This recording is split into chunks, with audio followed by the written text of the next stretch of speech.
I had three initial thoughts whenever I write this down. I have three things that flood my mind whenever I look at this lineup on paper on the defensive side of things. One, you mentioned it's going to be very similar to last year. I think there is going to be one glaring similarity, and it is going to be that they are not good in the net front once again.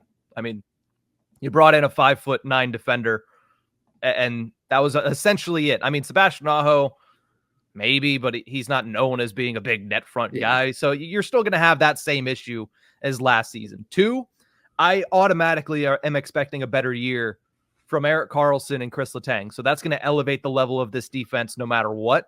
I think Chris Letang, if he can stay healthy, you can see what you saw early last season, which him play some of the best 200-foot hockey that he has played, or at the very least in his own zone, the best that he has played. And then Erik Karlsson, I think there's just, you bring in David Quinn, your second year in the system, you have a little bit more, chemistry with a guy like Marcus Pettersson. I think bringing in Grzelcyk gives them, the Penguins, I should say, the option of keeping Pettersson with Karlsson and bouncing Grzelcyk and Graves, whoever's doing better with Chris Letang. So I think that gives Karlsson more of leeway to keep Pettersson on his wing. So I think that'll create, a much higher level of play from Erik Karlsson next year. And the last one is Graves.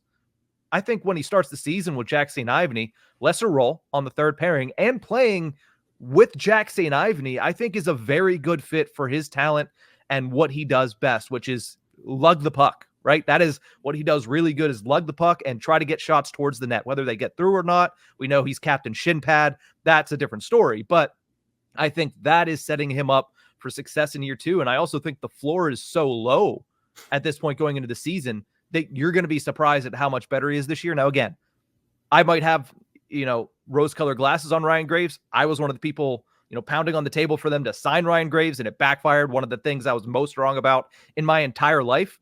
I do think that he's going to have a much better season in year two, and I think a lot of the reason is because he is in a much better position to succeed on that third pairing with the St. Ivany.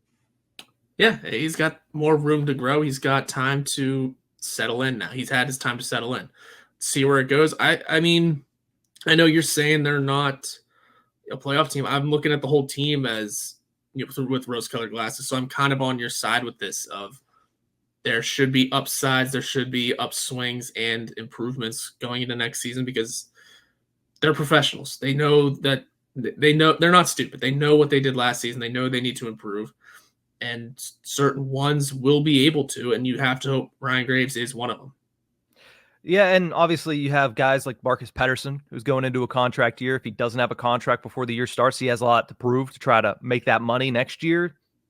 But you got a lot of guys that have a chip on their shoulder, especially on that left side. Pettersson playing for a contract, Grzelcyk looking for some reclamation, Ryan Graves looking for some reclamation. Even go down to John Ludwig, who was given opportunities last year, but he just couldn't stay healthy and stay in the lineup. He's going to be hungry to be able to prove something this year in his second year at the NHL level with the Penguins. So that brings me to my last point here. And the last question I want to ask you is, do you think with these 9 names that we have in front of us right now, do you think it'll be a better unit than it was last season? Overall, I think so. I think it'll be a wiser unit. Again, let's also not take out, you have those 9 names. You got a new coach too. Got a new defensive coach. So there is more to this group being better than just the names on paper. There is the coaching behind them. There is the mindset that they might have going into this season of, we have a new coach. There's a reason for it. Every time a coach gets fired or a coach gets let go, at least one player will say a part of it is on us. Okay, well, now the defensive core for the Penguins might be thinking that. We lost Todd Reardon. I wonder why. Well, mostly the power play, but also he was our coach. Is there something we did wrong? Is there something we need to work on? Mm-hmm. For most of them, absolutely. Yeah. He's going to maybe wake up Erik Karlsson a little bit. He's going to wake up Chris Letang a little bit and continue coaching Jack St. Ivany into his full potential. And whoever comes out of the battles for those final spots, whenever I say, I think Sebastian Aho might put up a good fight. John Ludwig's going to be hungry.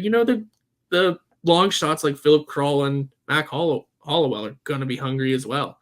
Who knows what they can bring? It's going to be a lot of pushing, and Mike Sullivan loves a good competition, especially on the blue line. So I'd say overall, even if the names are the same, there's going to be a lot of improvement, and it should be a much better defensive core going into next season. I think where the ceiling is at is higher than where they finished last season, no doubt.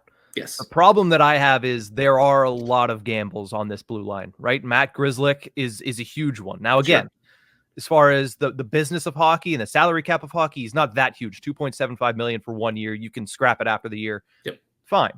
Ryan Graves, can he bounce back? I'm expecting him to, but can he? That is still a question. It remains to be seen. And Jack St. Ivany is still a little bit of a gamble. Mm-hmm. I like him. You like him. Everybody seemingly liked Jack St. Ivany. And he was thrown into the fire late last season. He worked out. He played well. But can he do that for a full season at the NHL level? Can he withstand the rigors of a massive NHL schedule, which we didn't even talk about? The schedule includes a 7-game road trip. What is that? Out west, no less. What is it, including the West Coast road trip? That is crazy. But again, all goes to the fact that you're trying to get younger, and part of that is Jack St. Ivany is going to have to put up with a lot of things that he's never seen before. Certainly not at that level. So there are a lot of questions here. I think that there's potential for it to be better, but again, I'm cautiously optimistic because there are a lot of gambles going on here by Kyle Dubas and the Pittsburgh Penguins. Yeah, there are. And considering the place they're in, they might be worth the gambles. They might be worth those attempts. Mm-hmm. That also makes for a fun season. And also, if things fall apart and the Penguins, if the defense is starting to falter and the Penguins are still in a pretty decent position, they'll have plenty of options to go to turn to. It's not like these are the names, that's it. There's no one else to turn to. We're looking at Taylor Fedun next. No, you're not. You're going to look at some pretty solid options behind them. And if those options don't fail, all right, we're turning to the prospects, everybody. Get ready. The future is now. So I'd say even if certain things are going bad, there will be just troves of possible NHL-ready talent right in the rear view. Yeah, it's going to be a season where I think it's going to be more inclined to happen on the offensive side of things, because I think there's more options, right? Yep. We talked about Ponomarev, we talked about Poulin, we can talk about Koivunen. There's more options to come up and potentially steal spots, but and you look at that defensive side, Philip Carl is going to be an interesting name to monitor this year. I know he's the guy that you've been trying to shoehorn into every episode since they acquired him. I'm encouraged to see you continue that trend once the season begins. I hope you continue that trend. And the last thing I'll say is when it comes to whether or not the Penguins will be better than next year than they were last year, does Ryan Graves realize that he's 6'5", 220? Like, can he do that? That's going to be a big part of it. Like, I want to see Ryan Graves realize that he is a very large human and can use that to his advantage. He didn't do it last year. I'd like to see him do it a little bit more. I'm not asking the guy to change his entire game because he's never going to become, Brooks Orpik with better skating. Like, he's not going to be that guy, but can we at the very least recognize the fact that you are a human Shrek, essentially, with better hair? So it's going to be an interesting season for the defense. It might be a very, very frustrating one, or listen, all could work out. And I think the potential is there for that to be a very good defense core, because Ryan Graves at his best is a top 4 guy. Matt Grzelcyk at his best is a top 4 guy. Marcus Pettersson at his best is a top pairing guy, and that's your entire left side. Then you have 2 guys on the right that are future Hall of Famers and a young guy that everybody's very high on. So there is potential for this to be very good. We'll just have to wait and see if they can live up to that potential in the 2024-25 season.